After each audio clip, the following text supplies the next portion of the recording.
ஒரு அருமையான வாழை மீன் குழம்பு எப்படி செய்யலான்னு சொல்லித்தரேன். இப்போ மசாலா அரைச்சிக்கலாம். அதுக்கு 2 கைப்பிடி அளவு தேங்காய், ஒரு 6-7 சின்ன வெங்காயம், 1 டேபிள் ஸ்பூன் ஜீரகம், 1/4 டீஸ்பூன் மஞ்சத்தூள், 1 டீஸ்பூன் மிளகாய்த்தூள், உங்கள் காரத்துக்கு ஏற்ப நீங்கள் சேர்த்துக்குங்க. அதுக்கு 1/2 டீஸ்பூன் மல்லித்தூள் எடுத்துக்கிறேன். கொஞ்சம் கருவேப்பிலை, கொஞ்சம் தண்ணி ஊற்றி அதை ஃபைன் பேஸ்ட்டாக அரைச்சி எடுத்துக்கலாம்.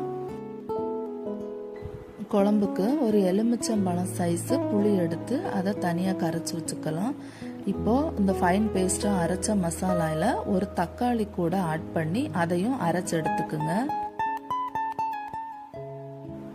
இப்போ வாழை மீன் க்ளீன் பண்ணி வச்சுருக்கேன். அதில் அரைச்ச மசாலா, கரைச்ச புளி தண்ணி, கொஞ்சம் கருவேப்பிலை, 2 பச்சை மிளகாய், தேவையான அளவு உப்பை போட்டு ஹை ஃப்ளேமில் இந்த குழம்பு கொதிக்கிற வரைக்கும் ஹை ஃப்ளேமில் வச்சு வேக வைங்க.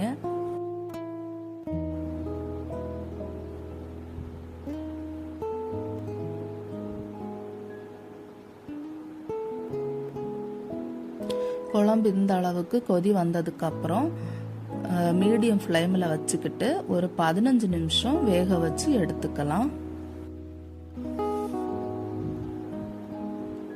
உப்பு கரெக்டாக இருக்குன்னு பார்த்துட்டு உப்பு தேவைன்னா ஆட் பண்ணிக்கோங்க. இப்போ குழம்பு ரெடி ஆயிடுச்சு.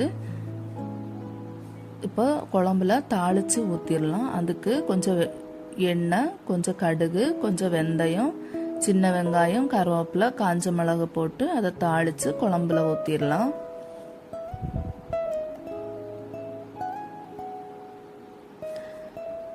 இந்த குழம்பு ரொம்ப சுவையாக இருக்கும். உங்கள் வீட்டில் ட்ரை பண்ணி பார்த்துட்டு கமெண்டில் சொல்லுங்கள். எங்கள் வீடியோ பிடிச்சிருந்ததுன்னா மறக்காமல் லைக் பண்ணுங்கள், ஷேர் பண்ணுங்கள், சப்ஸ்கிரைப் பண்ணுங்கள்.